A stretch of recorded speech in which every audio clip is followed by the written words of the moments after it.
Hi and good morning. I'm Kris with the Blue Fiber Tree and welcome. We are missing a person today and we're in a new space. I know.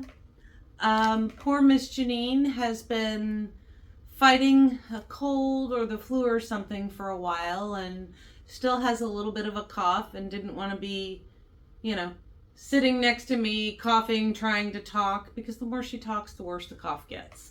So we're letting Miss Jeannine rest, just like, a couple months ago she filmed one without me while I was down and out. Now I'm filming one while she is down and out. So we do miss having her here today, but the bonus is we finally get to see my studio, which we've talked about for a couple of years. We're actually obviously filming a little bit early. This video will release on the 11th, which is the day after Wild and Woolly, but right now we are still getting ready for Wild and Woolly. Thus the reason all of my racks are here in the barn, which is kind of nice, and I keep calling it a barn, but it's a studio. It's kind of nice. You guys get to see a little preview, even though it'll be after Wild and Woolly. I'm going to run through the schedule for Longtail real quick. On the 16th of February, we have basic macrame knots from 1:30 to 3:30. That is a 2-hour class. It is where you come in and you learn just the basic knots in macrame. You have a skein of practice cording, and we just teach you the knots. There are no take-home finished projects, but you will learn what you need to be able to then do some of the advanced classes for macrame. It'll also help you if you ever come in and do a no-skill macrame workshop where we've done like the keychains or Santas and things like that, because you'll be one step ahead and you'll have a little skill behind you. It'll make those classes easier. Same day on the 16th from 5 to 8, we have the first session of our beginner's spin, with the second session being on March 1st. Both of those classes are from 5 to 8 p.m., not a.m. Love y'all. I'm not starting beginner spin at a.m. So 5 p.m. What is that? On the 16th.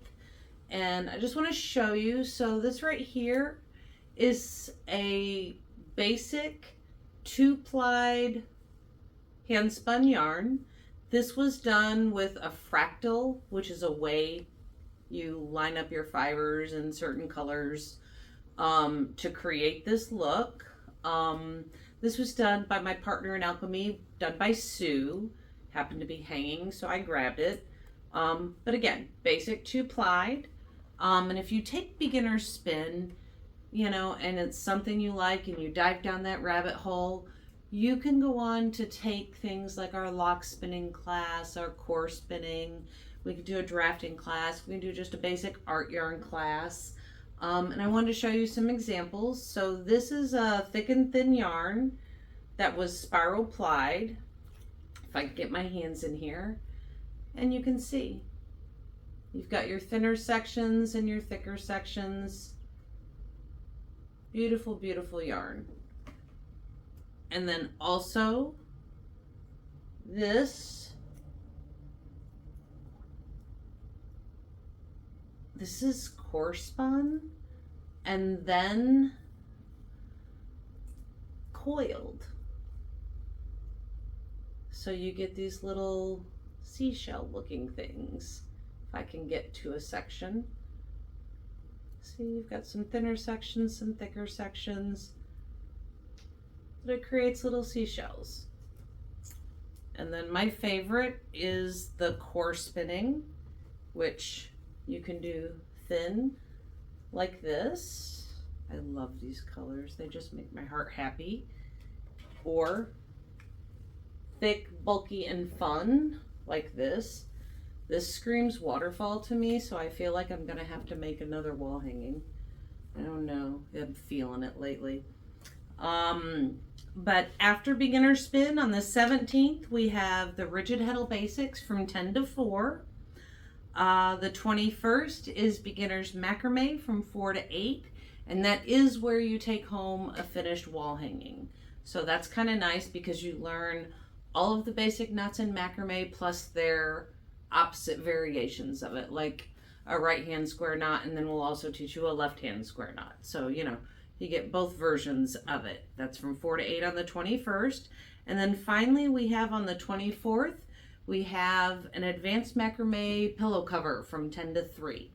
Don't have the sample of it, but as soon as my sample is done, which should be, I don't know, by the end of this weekend, I'll get that up on, well, I'll get it over to Jeannine and she'll put it on Facebook. And then as soon as it's up on Facebook, I'll put a link in our description below so everybody can see where that's at.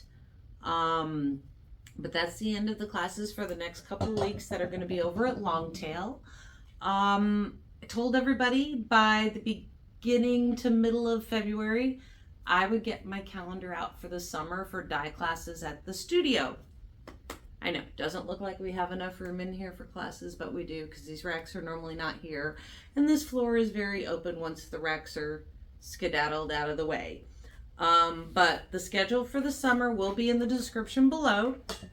But June 22nd, we have the Introduction to Kettle Dyeing in our Foundations class. From 9 to 3, it's where we learn solids and tonals. We get a little background in minor chemistry.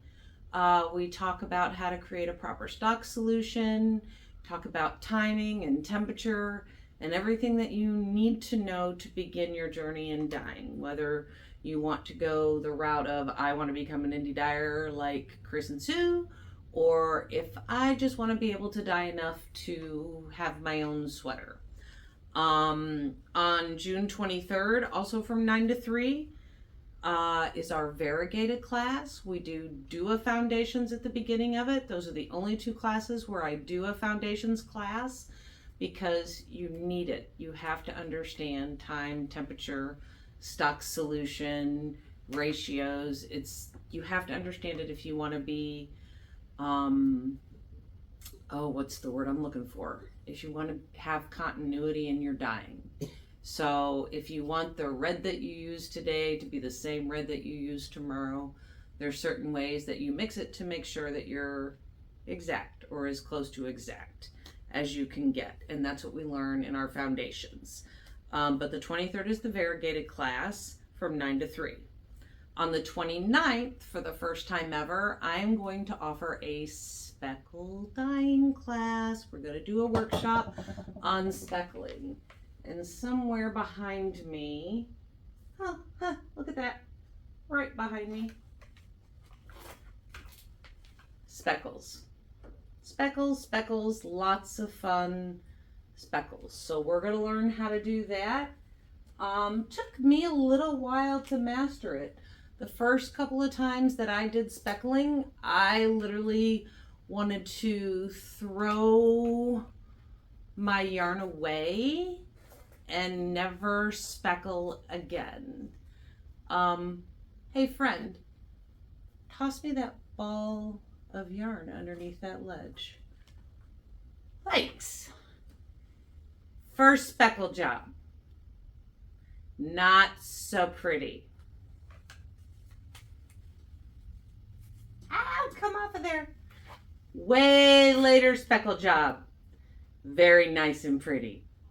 Couldn't leave any white behind no matter how hard I tried. All of my white is dingy and nasty. Oh look, there's white yarn. So practice makes people happier. So speckling is fun, and some people get it right away, and some people like me have to take a minute to get going. But I saved this because I need to remember where I came from, that when I even still today sometimes will get frustrated with a project, I go, well, it's not this bad. So that's awesome. On June 30th, we are going to do a dyeing roving the right way class from 9 to 3. We're going to learn how to dye roving so that you can dye your own fiber and then spin it or felt it. If you're a felter, you can come take this class too. You don't have to spin to take that class. Then on July 6th, from 9 to 3, we are going to do one of our try and dye workshops. I don't think I have access to one of my dip dyed shawls. Yeah, not very accessible. That's okay. But for the try and dye class, we do use a 3.5 to a 4 foot tri-loom. If you do not know how to tri-loom, you need to get in touch with Jeannine and do a basics tri-loom class so you can learn continuous strand weaving, because learning that on the day you're also going to dye your shawl is kind of hard. But we do have a 6-hour day. We did finish in 6 hours. We had 5 or 6 people here last summer when we did it. And so we weave, like I said, a 3.5, 4 foot shawl. And we use a little art yarn, a little regular yarns. All of it's natural. And then when we're done, we then learn how to dip dye it in kettles. So super fun class. That is again July 6th from 9 to 3. Then we come back on the 15th for our solids class again on 9 to 3. July 21st is our variegated class from 9 to 3. August 4th we have a speckles class, and then August 10th from 9 to 3 is the roving class. So basically from June 22nd to August 10th, that is my schedule for teaching dyeing this summer. I do require a minimum of 4 people to do the class. On the off chance I only get 1 person to sign up, I'll probably push you to the next date. So if you actually have friends that want to take the class with you, bring them. The more the merrier. My minimum is 4, my maximum is 10. I will put all the information you need to know about how to get in touch with me to sign up for classes in the description below. But that pretty much wraps us up. I hope everybody that was at Wild and Woolly on the 10th had a wonderful, wonderful time. We are so glad, Jeannine and I both, that you stopped by our booths, said hello, mentioned us anywhere to your friends. As always, like and share our videos. Visit us on Facebook, Longtail Knits, alk&me. You can find us both on our websites at longtailknits.com, alk&me.com, and then also on Instagram. Look for the Blue Fiber Tree, I think on Instagram and Facebook as well. Oh my goodness, it gets to be so much. All right, soon as this little part ends, I'll give you a little quick tour of the studio, and then we'll see you in 2 weeks. And I'm not sure what we're teaching in 2 weeks, but there will be an instructional video with the next session. Hope everybody's having a wonderful, wonderful winter, because we are almost done. It's going to be in the 50s this week. I'm so excited. All right, take care. We'll talk to you guys soon. Bye.